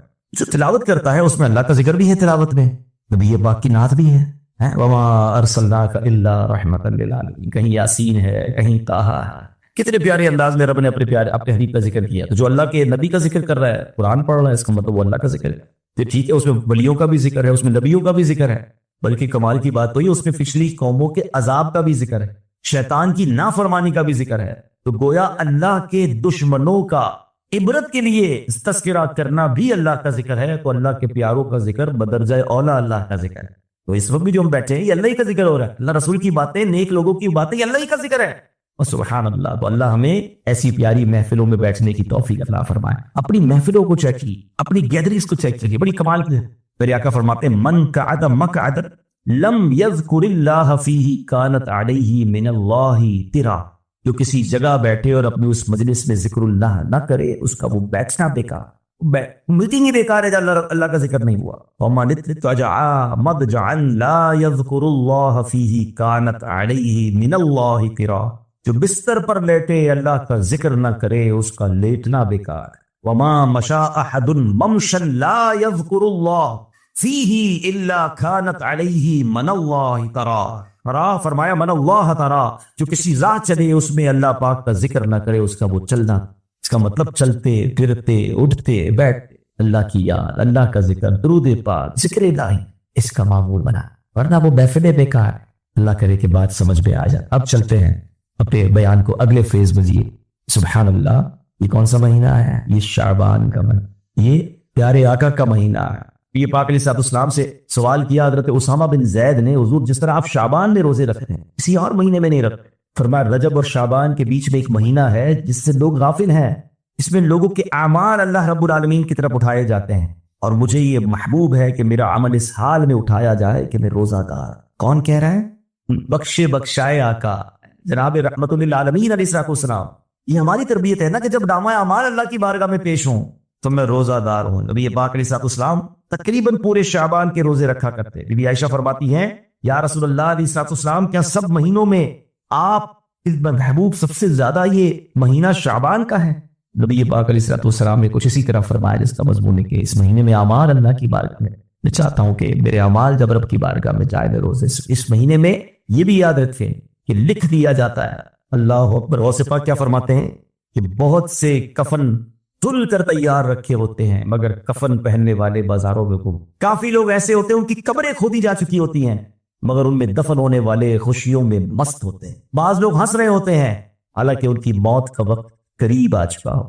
کئی مکانات کی تعمیرات کا کام پورا ہو گیا ہوتا ہے، مگر ساتھ ہی ان کے مالکان کی زندگی کا وقت بھی پورا ہو چکا، کیونکہ شب برات یہ لکھ دیا جاتا اس سال کون دنیا سے چلا جائے گا، پیدائش کس کی ہوگی، کون حج کرے گا، کس کو کتنا رزق دیا جائے گا. یہ فیصلوں والی رات ہے. مگر اے میرے پیارے اسلامی بھائی، کیا اس رات کی ہم پریپریشن کر رہے ہیں؟ اگر آپ کو میں کہوں کہ ایک ہفتے بعد آپ کی اینول رپورٹ آپ نے جمع کروائی اور اس رپورٹ پر فیصلہ ہوگا آپ کی جاب کنٹینیو ہوگی کہ نہیں، آپ کو بونس ملے گا کہ نہیں، آپ کی ترقی ہوگی کہ نہیں، اس رپورٹ کی کتنی تیاری کرتے ہیں ہم.